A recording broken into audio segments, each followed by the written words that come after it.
Hello, i-zoom nyo na lang po yung mga text image. Ito pong video na to, compilation po siya ng mga pinagdaanan ko mula September 2025.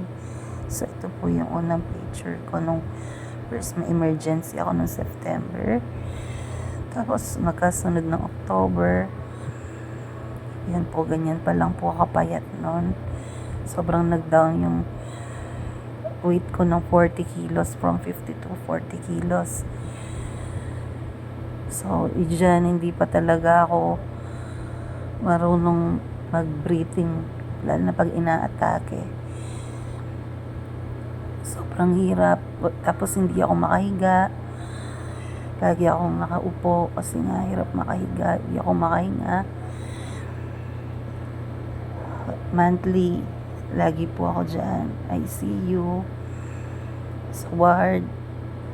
And ito po yung nagiging progress ko from September. Alam ko mahirap pong intindihin yung sakit na to, pero actually ako din, kasi nga di ko expect, di ko po lubos-lubos isipin na magkakaganito po ako. Pero sa tulong po ni Doc Sheila, Doc Sia, Doc Salaguban, Doc Pedro, Doc Coxon, at lahat ng mga doktor na umawak po sa akin, therapist sa pulmo rehab, unti-unti po na nai-improve ko yung sarili ko emotionally, physically, emotionally, at sa tulong ng parents ko at mga taong laging nandyan para sa akin spiritually. Unti-unti nababangon ko po yung sarili ko, yung katawan ko. Hindi po kasi biro yung mga pinagdaanan ko, lalo yung mga taong naging apektado ng naging sitwasyon ko. Ang hirap, ang sakit na lumalaban ka sa buhay, tapos niloko ka pa, di ka maintindihan ng mga tao, nakakatanggap ka ng hates, harsh words, at napupos ka pa. Mga ganong moment na ang daming misunderstanding. Pero alam ko, in time, lahat to maaayos kasi willing akong mag-improve, willing akong ayusin lahat. So sa lahat po ng mga nag-wait sa akin, thank you so much. At saka sa patuloy na pagdarasal ko sa tuloy kong paggaling. Wala akong masabi sa mga nangyari sa buhay ko kasi from normal to biglang ganito. So, ang lesson po dito, kahit anong hard work natin, pag napabayaan po talaga yung kalusugan natin, talagang walang kwenta. Ending talaga, makikita mo kung sino po yung mga sasamahan ka mula pagbagsak at pagbangon ulit. Pero yung pamilya, hindi man perfect, sila pa rin talaga yung maiiwan. Plus, yung mga taong inuring kang pamilya. Isa pa dito, bakit ako lumalaban sa buhay, guys? So, mga anak ko, sorry, bata pa sila. Sa partner ko, yan, sa pamilya nila, salamat sa suporta. Salamat sa walang sawang suporta. Kasi hindi ko makakayanan lahat to kung hindi sa inyong lahat. Alam ko di madali, hindi natin alam kung hanggang kailan, pero isa lang po yung pinanghahawakan ko talaga, yung faith ko hanggang dulo. Sabi ko kay God, saan man ako dalhin ng kapalaran ko, pinauubaya ko na ang lahat.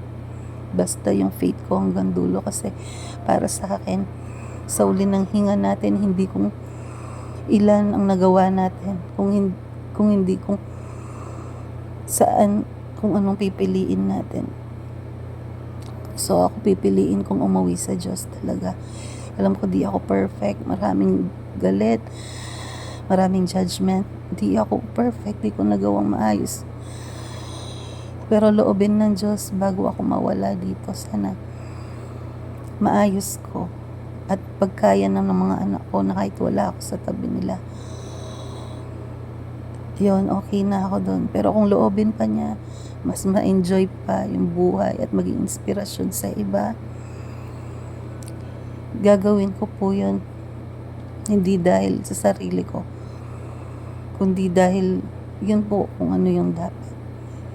Kaya sana kahit hindi na ako kamahal-mahal, hindi na katanggap-tanggap yung mga nangyayari, sana ipagpatuloy pa rin po nating ipagdasal yung isa't isa. Mahirap po yung sitwasyon natin. Kaya tulungan na lang po natin yung isa't isa para sabay-sabay din po tayong babangon muli.